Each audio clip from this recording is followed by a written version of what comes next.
வணக்கம் everyone for 56th day of 100 day fitness challenge programme. இன்றைக்கி பார்த்தீங்கன்னா legs and up down muscle target பண்ணியிருந்தேங்க.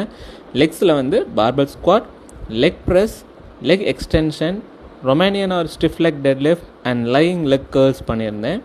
So weights பார்த்தீங்கன்னா 15 counts limit பண்ணுற மாதிரி கொஞ்சம் லைட்டர் வெயிட்டாகவே தான் சூஸ் பண்ணியிருந்தேன். ஆனால் இது ஃபஸ்ட் சைக்கிளுக்கும் இப்போவும் பார்த்தீங்கன்னா வெயிட் ஹேண்ட்லிங் கொஞ்சம் ஜாஸ்தியாக இருக்குங்க. ஸோ இதுலேருந்து என்ன தெரியுதுன்னா மசில் ஸ்ட்ரென்த் நல்லா இம்ப்ரூவ் ஆயிருக்குன்றது தெரியுது. ஸோ ட்ராப் செட் வந்து லாஸ்ட் செட்டில் வந்து எவ்ரி எக்ஸசைஸில் பெர்ஃபார்ம் பண்ணியிருக்கேங்க. எப்படி ட்ராப் செட் பண்ணோம்னா ஒன்ஸ் வந்து 15 கவுண்ட்ஸ் முடித்ததுக்கப்புறம் உடனே பார்த்தீங்கன்னா ஒரு 30% வெயிட்டை ட்ராப் பண்ணிட்டு திரும்ப சேம் எக்ஸசைஸ் அந்த ட்ராப் பண்ண வெயிட்டை எடுத்து மேக்ஸிமம் ரெப்படிஷன், அதாவது மசில் ஃபெயிலியர் வரைக்கும் பெர்ஃபார்ம் பண்ணணும். அதுதான் ட்ராப் செட். இந்த வீடியோவில் பார்த்தீங்கன்னா எல்லாமே வந்து ட்ராப் செட்டுக்கான ஒர்க் அவுட்ஸ் மட்டும்தான் இருக்கும்.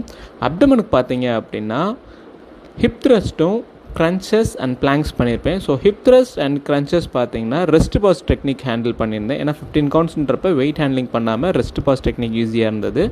அதுக்கப்புறம் பிளாங்க்ஸில் வந்து 90 செகண்ட்ஸ் ஹோல்ட் பண்ணியிருந்தேன். இது எல்லாமே முடிச்சதுக்கப்புறம் நல்லா டீப்பாக ஸ்ட்ரெச் பண்ணியாச்சுங்க. ஸோ அடுத்த வீடியோவில் மீட் பண்ணுறேன். Until then see you.